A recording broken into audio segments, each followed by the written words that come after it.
ଏଥିରେ ଯୋଉ ମାଟି ପଥର ବାଲି ଗୋଡ଼ି ଯୋଉ ରହୁଛି ସେଇଆକୁ ଆମେ ବାହାର କରିକିରି ଚଲେଇକିରି ତା ଯାହା ମାନ ରହିଲା ତାକୁ ପାଇପ୍ରେ ଯାହା ବାହାରିଲା ତାକୁ 500 ଗ୍ରାମର ନେଉଛୁ, ଯାହା ବାହାରିଲା ତାକୁ ପାଇପ୍ରେ ହଳି ଦେଉଛୁ, ଯାହା ବାହାରିଲା ତାକୁ ଏଫେକ୍ଟ ହେଉଛି ନହେଲେ ନନ୍ ଏଫେକ୍ଟ ହେଉଛି। ଆଉ ଆକ୍ଚୁଆଲି ଯୋଉ ଆପଣ ଦେଖୁଛନ୍ତି ସବୁ ପ୍ରକାର ମାନ ନିର୍ଣ୍ଣୟ ଭିତରେ ଚାଷୀଙ୍କର 17% ଭିତରେ ରହୁଛି ନା ସେଇଟା ଜଳୀୟ ଅଂଶ କଥା କହୁଛନ୍ତି ଆପଣ?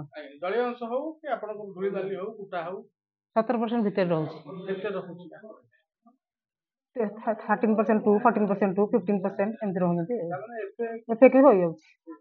ଏଥିରେ ଯୋଉ ମାଟି ପଥର ବାଲି ଗୋଡ଼ି ଯୋଉ ରହୁଛି ସେଇଆକୁ ଆମେ ବାହାର କରିକିରି ଚଲେଇକିରି ତା ଯାହା ମାନ ରହିଲା ତାକୁ ପାଇପ୍ରେ ଯାହା ବାହାରିଲା ତାକୁ 500 ଗ୍ରାମର ନେଉଛୁ, ଯାହା ବାହାରିଲା ତାକୁ ପାଇପ୍ରେ ହଳି ଦେଉଛୁ, ଯାହା ବାହାରିଲା ତାକୁ ଏଫେକ୍ଟ ହେଉଛି ନହେଲେ ନନ୍ ଏଫେକ୍ଟ ହେଉଛି। ଆଉ ଆକ୍ଚୁଆଲି ଯୋଉ ଆପଣ ଦେଖୁଛନ୍ତି ସବୁ ପ୍ରକାର ମାନ ନିର୍ଣ୍ଣୟ ଭିତରେ ଚାଷୀଙ୍କର 17% ଭିତରେ ରହୁଛି ନା ସେଇଟା ଜଳୀୟ ଅଂଶ କଥା କହୁଛନ୍ତି ଆପଣ?